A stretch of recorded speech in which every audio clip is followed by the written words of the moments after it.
Can you do this one separately, Dan? You're on it. Okay. Can you pin this onto your hoodie somewhere? Yes. And let's just Put it right here. stick that in your pocket. Can you get that in there? Yeah. All right. You're good. Check, check, 1, 2. I got to warm up for this one. All right. So it's a bit of a long one. I had to write it down, so I'm going to try to speak as much as I can from the heart on this and kind of refer back to this as much as I can. But in the beginning, a lot of my torment started at a very young age. I was exposed to a lot of bad stuff at a young age with how my parents would fight all the time. I was bullied a lot in high school, or just in school in general. I watched my sister get bullied a lot in school. So I grew up around all of this bad stuff that was always happening. It, constant exposure to it. And when you're exposed to it for so long, and Randy can easily agree with this, is that sometimes this stuff manifests within you as well. And then you then do these types of behaviors to other people, and it becomes impulsive, compulsive, with no, like, there's no intent, like you don't want to do these things, but you just naturally do them anyway. So my biggest problem that I had was I was lying all the time. I was manipulating people all the time, and it was terrible. And no matter how many times I tried to break away from it, I would find myself going right back to it. Most of the time in high school, it was I never felt like I was good enough. I never felt like I was enough. I never felt like I was worth anything.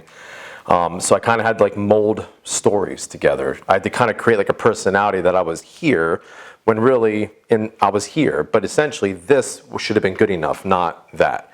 When I joined the military, this is where it got even worse, because back here at home, nobody knew what I was doing when I was in the military. They just took what I was telling them as truth because they had no idea. And when in reality, I should have been, again, happy with the things that I achieved in the military. Essentially, I came back after a year of being gone, and I was lying to my family. I was lying to my friends, saying that I deployed and saying that I did all these crazy accolades, which chronologically just do not add up. And over a period of time, when you start creating all these lies and all these stories, you start to believe them yourself, and you kind of spiral, and you can't get out of those.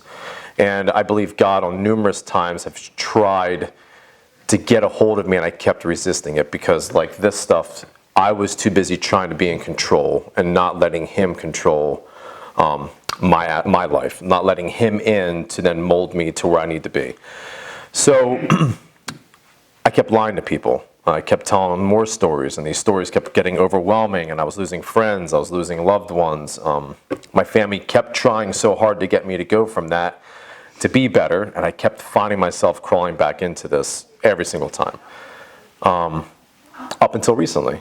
So I did this for, 25 plus years of just nonstop lying to people, and it was terrible. As I look back on it, I'm so grateful to be where I'm at now, compared to where I was. So I met a woman, Ashley, and she brought me to Christ on a whole nother level that I thought was just impossible. One day, and I was the guy that always believed, like, I never believed in it. I didn't want to believe in it, but that's because that was that personality, that demon inside me did not want me to believe. I feel like the kid inside of me, the real me, wanted to believe this whole time.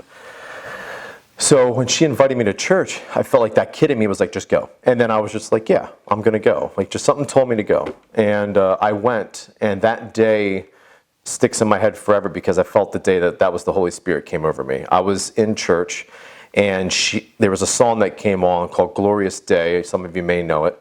And it hit me deep, and I started crying while I was sitting there listening to the song. And I felt it inside of me like this is the time. Like God was trying to get my attention, and this is the time to go. I still fought it.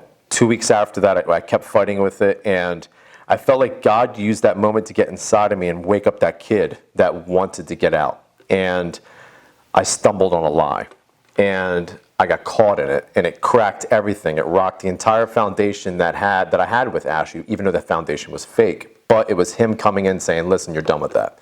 You're done being that person, and I'm going to wake you up now. So after we broke up, a week or two goes by, and something told me to confess, and something told me to ask for forgiveness. And I looked up, I was sitting in my Jeep, I was having a complete meltdown, and I begged for forgiveness for everything that I did. I confessed every lie, every manipulation, everything to him. And I felt overwhelmed. I had this sense of chills came over top of me, and I felt relieved. I felt like I was burden-free the moment I did that. I didn't have to say it to any person, but the fact that I took the time to say it to him was me just giving myself to him. A week after that took place, and I was starting to read some scripture, I think that was roughly when I ran into Uncle Dan back there. We were trying to move Jesse into his house. And this right here is this is how God works in crazy ways that I don't comprehend, but it shows that he's there all the time. So Uncle Dan came to Jesse's house, and he'll tell you he did not want to be there because it was miserable out. Right, Uncle Dan? It was a miserable day. It was raining. It was a crappy day out. But something told him to go anyway. Remember, we had that talk. And he gets there. And we're rekindling, because him and I, we always talked, like we always hit it off very well when we would talk about anything, whether up at the track, at the races, whatever. Every time I ran into him, we always had a good conversation. And he heard Jed and I talking about looking for a church. I wanted to find a church because I was at a point in my life where, you know what, now I know what I have to do, and I'm letting him take over, and I want to run with this. And then he overheard the conversation that took place, and he was like, "Dude," he goes, "You gotta come. You gotta go meet. You gotta go meet Uncle Randy." He goes, "You gotta get to this church. It's a good place to be." And he told me the story about how he was not feeling coming to help Jesse move. And he said, but that was the reason why he feels that he was brought there, was to find me and talk to me and get me over here. Me making the choice then, or him pretty much making the choice for me to get here, was the best decision ever, because I met an amazing family of people that helped awake that spirit inside of me. And then the week before the baptism took place, this is huge. This is probably where I finally saw miracles that took place. And at that time period, I'll be honest, I didn't have to see miracles. I was at a point where I knew the path that I was taking. Whether the light at that time period might have been small, but I saw the path that he was guiding me on. But the miracles are unbelievable. It was a Friday. It was after I was at work. I was working by myself, and it gives me chills talking about it. I was spray foaming a room above a garage, and Jesse, you know, that spray foam, it gets on everything. Nothing can survive not being hit with spray foam. But the only way in to this room was through a window where there was scaffolding. And I'm the only one up here by myself. And I'm spraying, and something surprised me. A butterfly flies into the window, and I can't make this up. It gives me chills every time I talk about it.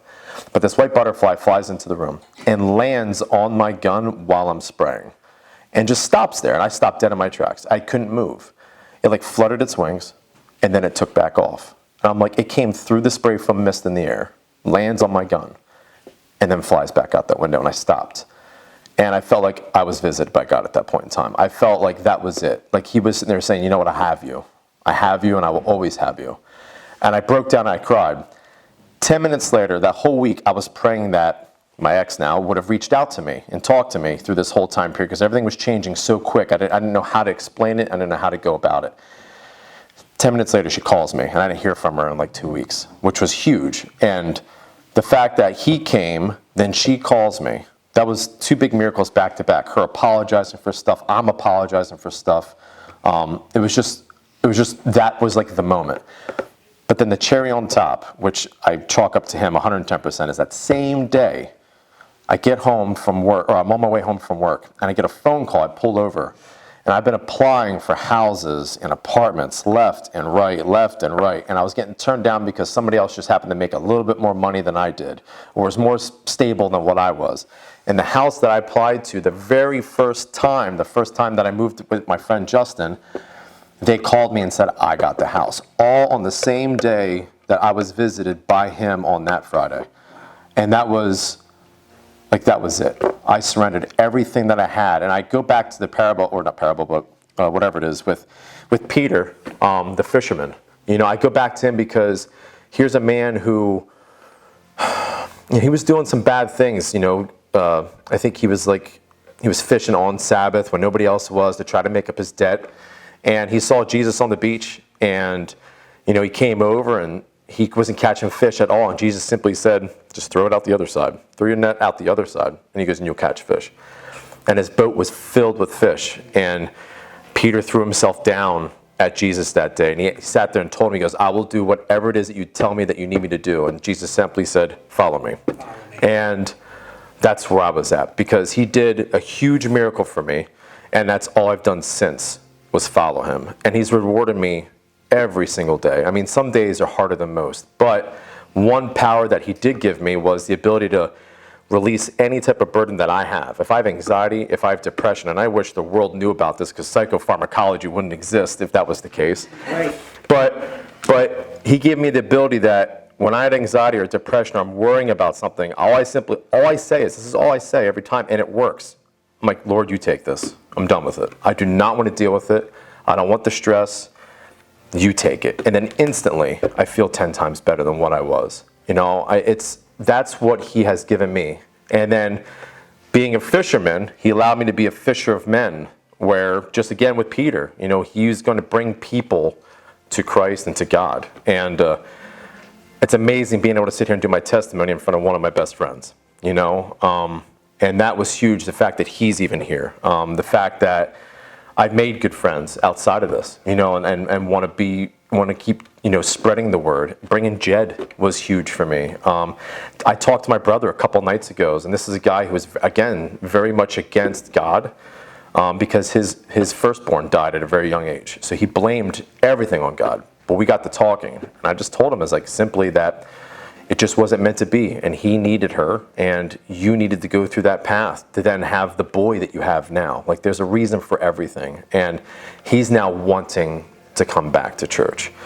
And just being able to explain my story from where I was beforehand and how evil I was. I felt like I probably could have been one of Satan's generals at that point in time, but God stole me to be a soldier for him. And I'll never look back on that ever again. And even after everything that I've been through, Ashley and I are no longer together, but honestly, it's a blessing still, because I don't need to worry about that. That's that flesh side of the thinking. I don't need that. I don't need the drama, because I gave everything to him, and I live it every single day. And I'll never not look back.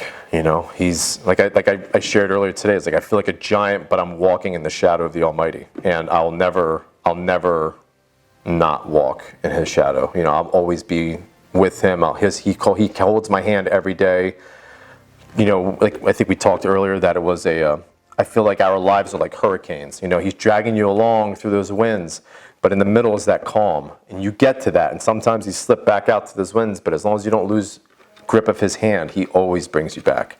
And that's one thing that I've learned, is that as long as you have Him in the forefront, not in the background, but you have Him in the forefront, anything's possible.